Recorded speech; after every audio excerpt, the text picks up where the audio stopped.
Hello, welcome back to my YouTube channel.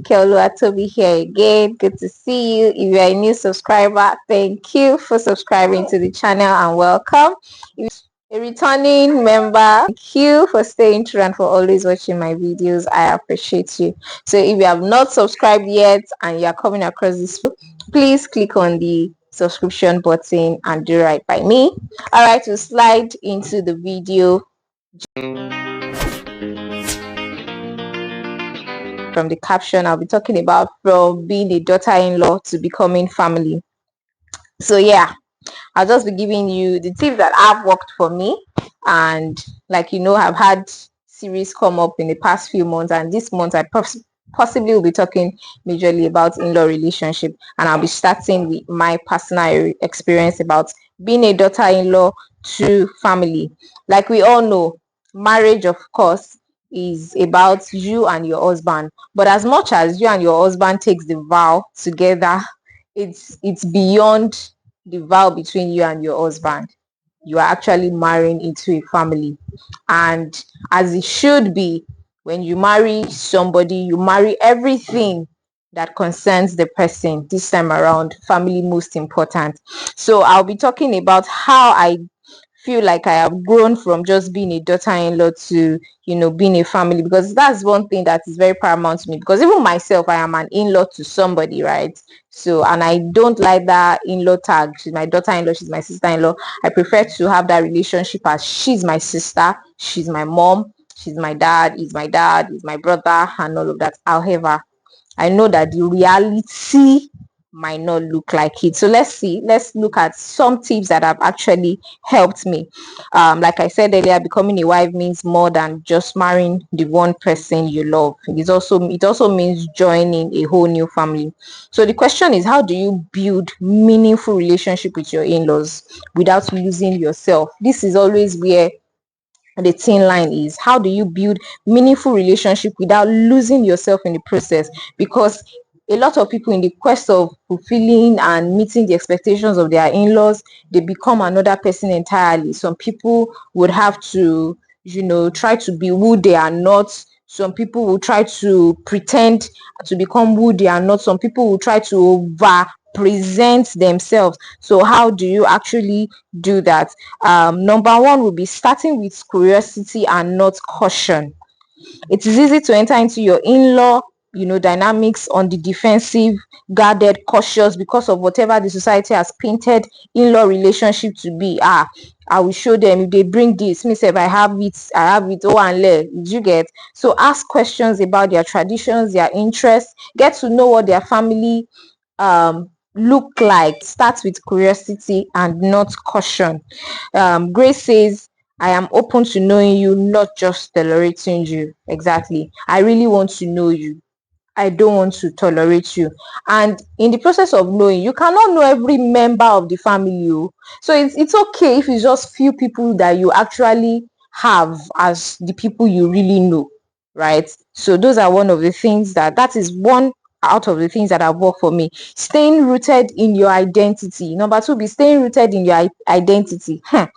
For no reason, I have not for once tried to be who I am not to anybody, like from the get-go.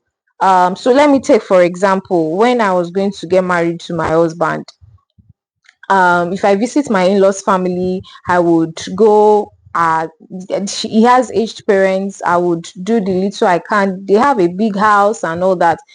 This is just for an example. I would not eat and of course dump plates in the kitchen before I leave. Whatever I see in the kitchen, that's apart from even being in-laws, I think it's the right thing to do. You don't go to people's house and they offer you food and then you just leave their kitchen unkept and all that. So I would do that. That is the real me. But I would not really actually go, and because maybe I'm trying to get married to their son, and then I'll go one day and I'll start, so yeah, mommy, bring all the clothes. I now present myself as that perfect girl. She's so homely, she's so this, she's so that. I would not do that, because even in my mom's house, how many times I really wash her clothes, right? So this is some persons are like that. They are so homely and they enjoy doing chores so much and all of that. So I didn't present myself as who I am not. So when I get into the marriage, the expectation is not that, oh, she used to do it, oh, is it because she wants to get married? So staying true to yourself. When I up until now, we will go to my parents in-laws house, and then we'll eat and then leave things and leave our plates, or we leave the house unkept when we are there. We ensure that things are done properly. That is who we are. If I visit anybody, whether it is my parents or my parents-in-law or my friends or my family, we will ensure that things are done the way it should be. But I'll not go to their houses and be saying, oh yeah, bring all your clothes, because that is not who I am naturally. So of course, I didn't present myself in the form that I was not. So that's number two tips that, a lot of people tend to overdo before they get into marriage. The next one will be offer connection and not perfection. Try to connect. Don't present yourself as perfect wife. When you go there, you don't have to be, just offer, small gestures, kind gestures, text, checking up on them once in a while. Although me myself, I'm not even so good at these things. At times I might be totally far away from my in-laws. I don't check up, I don't do this. So I'm also working on some things, but I know that these are things that work. Kind gestures. A lot of things, times when I go to my in-laws place, my parents-in-law, my mom-in-law most especially, I help her to do some things on her phone that she's not able to do. That connection, offer connection. At times, you don't have to really even talk about the kids or talk about the marriage alone. Connect with them personally. Oh, how are you? How's your business? Like, get to connect on, especially for wives to mothers, right? Get to connect, know more about their business. There are times I really talk with my mom-in-law about her business and all that, and we have this conversation. Life in general, it doesn't have to surround about you and you or your marriage alone. So these are ways to offer connections. Number next will be give room for differences. You may not always agree with their opinions, that's correct, or traditions or their ways and all of that. So let's go of needing them to be just like your own family or just like where you came from. Allow the allow people to be who they are, because everybody cannot be like you, right? So yes, give room for differences. Next will be let time also do its work. You cannot get into a marriage in 1 year and expect that you will get used to all their system, you would accept everything that they do, you will totally love them. It's not easy. Oh.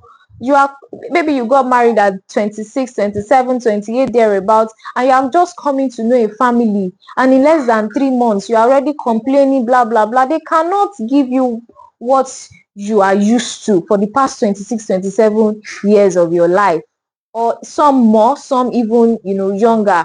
So it cannot be like where you are coming from. So allow time do its work. Stop the comparison that this is how my own house is, this is how. Allow them to play out and see how you can actually blend into their structure. So finally, for me, you are not just a daughter-in-law, you are a bridge, you are a peacemaker and a fresh beginning. So allow them to enjoy each of that stages of your life. Approach your in-law relationship with humility, self-awareness, and and have a good heart.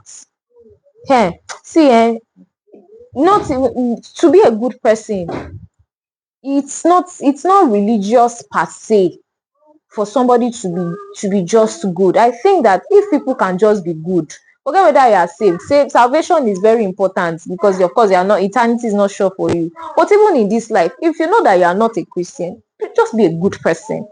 I don't know how hard it can be. So many things we hear people say, and you don't have to be good. That's just the summary. Be good. And if you're a good person, hopefully you are able to also have good people as in-laws. And I think that it will work out fine. Your marriage will work out fine. Your in-law relationship will work out fine. And I think finally, in as much as I had said all these things, the place of boundaries remains. Learn to know where your boundaries are to be set. know when to set boundaries. Very, very important. But not boundaries that I am coming to attack, I am coming to fight, I am coming to take away from your family.